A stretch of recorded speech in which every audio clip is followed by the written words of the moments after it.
السلام علیکم ورحمۃ اللہ وبرکاتہ۔ احباب، کیسے ہیں آپ؟ امید ہے کہ سب دیکھنے اور سننے والے خیریت سے ہوں گے، اور جو دیکھنے اور سننے والے نہیں ہیں ہم اللہ سے دعا کرتے ہیں کہ اس کو بھی اچھی زندگی ملے اور اس کے سامنے سے کبھی تکلیفیں اور مصیبتیں نہ گزریں، ہم سب پر اللہ تبارک و تعالی رحم فرمائے۔ تو خواتین کے کارناموں پر بحث چل رہی ہے، تو دیکھیے آج تاریخ اسلام پر بات کریں گے۔ تاریخ اسلام اگر اس پر آپ نظر دوڑائیں گے نا، تو جہاں پر مردوں کی قربانیاں آپ کو نظر آ رہی ہوگی، وہاں پر خواتین ان کے شانہ بشانہ کھڑی نظر آئے گی آپ کو۔ یہ کنفرم بات ہے۔ ہجرت حبشہ ہو یا ہجرت مدینہ ہو، دونوں میں ایک طرف مرد تو دوسری طرف ان کے شانہ بشانہ خواتین بھی کھڑی تھیں، اور جو قربانیاں مردوں نے دی وہ قربانیاں خواتین نے بھی دی ہے۔ اب دیکھیے تاریخ اسلام ایسے واقعات سے بھرا پڑا ہے۔ دیکھیے میں کچھ صحابہ کرام کی بات کر رہا ہوں اور پھر کچھ صحابیات کی، کیونکہ ہمارا جو کام ہے وہ سوشل میڈیا کے ذریعے ہے۔ اتنی لمبی بات ہم نہیں کر سکتے، ہم چھوٹی موٹی باتیں اٹھا کر آپ کے سامنے رکھیں گے، باقی آپ خود سوچ سکتے ہیں اور اس سے سبق سیکھ سکتے ہیں اگر کوئی سیکھنا چاہتا ہے تو آپ یہ نہ کہیں کہ یار علماء صرف مرد ہی ہیں، صحابہ صرف مرد ہی ہیں، قربانیاں صرف مردوں نے دی ہے، تاریخ اسلام صرف مردوں سے بھرا پڑا ہے۔ علماء کی جماعت خواتین سے بھی بھری پڑی ہے، صوفیاء کی جماعت خواتین سے بھری پڑی ہے، تاریخ اسلام خواتین سے بھی بھری پڑی ہے۔ سخاوت میں خواتین کی کارگزاریاں ہیں، ٹھیک ہے نا، بہادری میں خواتین کی کارگزاریاں ہیں۔ میں آپ کو ایک صحابی کا نام بتا دوں، حضرت خالد بن ولید رضی اللہ تعالیٰ عنہ کو تو سب جانتے ہوں گے۔ یہ تاریخ اسلام کے بہت بڑے گورنر اور سپہ سالار گزرے ہیں، اس کی بہادری تو کسی سے ڈکی چھپی نہیں۔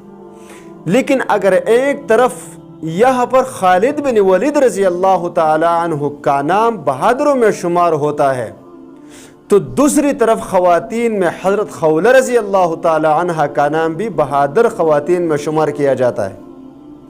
اگر ایک طرف سخاوت میں حضرت عثمان غنی رضی اللہ تعالی عنہ کا نام آتا ہے، تو دوسری طرف خواتین میں سید عائشہ رضی اللہ تعالی عنہ کی سخاوت بھی کسی سے ڈکی چھپی نہیں ہے۔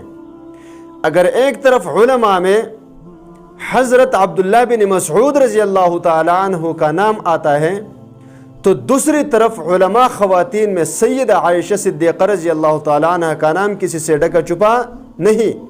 وہ بھی بہت بڑی جو ہے نا عالمہ گزری ہے، بہت بڑی عالمہ، اور بڑے بڑے صحابہ کرام، بڑے بڑے تابعین، بڑے بڑے تبع تابعین پردے کے پیچھے سے مسائل کے بارے میں فتویٰ لینے آتے تھے حضرت عائشہ صدیقہ رضی اللہ تعالیٰ عنہ کے پاس۔ تو اسی طرح اگر میں آپ لوگوں کو اور ایسے تاریخ بتا دوں تو یقین کرے بھری پڑی۔ اگر ایک طرف آپ کو حضرت بلال حبشی رضی اللہ تعالی عنہ کی سختیاں نظر آتی ہے اور اس کو دیکھ چکے ہیں، پڑھ چکے ہیں، سن چکے ہیں، تو دوسری طرف حضرت زنیرہ رضی اللہ تعالی عنہ کی تکلیفیں بھی کسی سے کم نہیں ہیں۔ تو حضرت سمیہ رضی اللہ تعالی عنہ خواتین میں پہلی شہید ہے اور اسلام میں پہلی شہید ہے۔ تو یاد رکھیے جہاں پر مردوں نے قربانیاں دی ہے وہاں پر خواتین نے بھی بھرپور حصہ لیا ہے قربانیوں میں، اپنے کارناموں میں۔ تو میں خواتین سے کہتا ہوں کہ اپنے مقام تک پہنچنے کے لیے دین کی تعلیم حاصل کرو، علماء کی صحبت حاصل کرو، اس کو سنیں، اپنی تاریخ سنیں، اپنے کارنامے سنیں، اپنے قدر و منزلت سنیں، تو آپ کو یہ اندازہ ہو جائے گا کہ جہاں پر مردوں نے قربانیاں دی ہے تو وہاں پر خواتین بھی پیچھے نہیں رہی۔ تو مسئلہ یہ ہے کہ ہمارے خواتین کو یہ پتہ نہیں ہے کہ تاریخ اسلام میں کیا قربانیاں ہیں ہمارے خواتین کی، دینی جذبہ خواتین کا کتنا تھا حضور نبی کریم صلی اللہ علیہ وسلم کے بعد۔ ہاں ایک بات بتاؤں، صحابہ کرام کے بعد تابعین میں حضرت حسن بصری رحمۃ اللہ علیہ بڑے پائے کے صوفی گزرے ہیں، تو وہاں پر آپ کو خواتین میں رابعہ بصریہ کا نام بھی ضرور نظر آئے گا کہ یہ اس کا ہم وقت تھی۔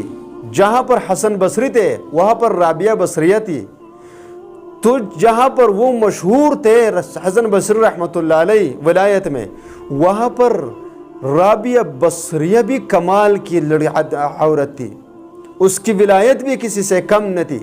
تو ہر جگہ ہر دور میں خواتین مردوں کے شانہ بشانہ کھڑی ہے۔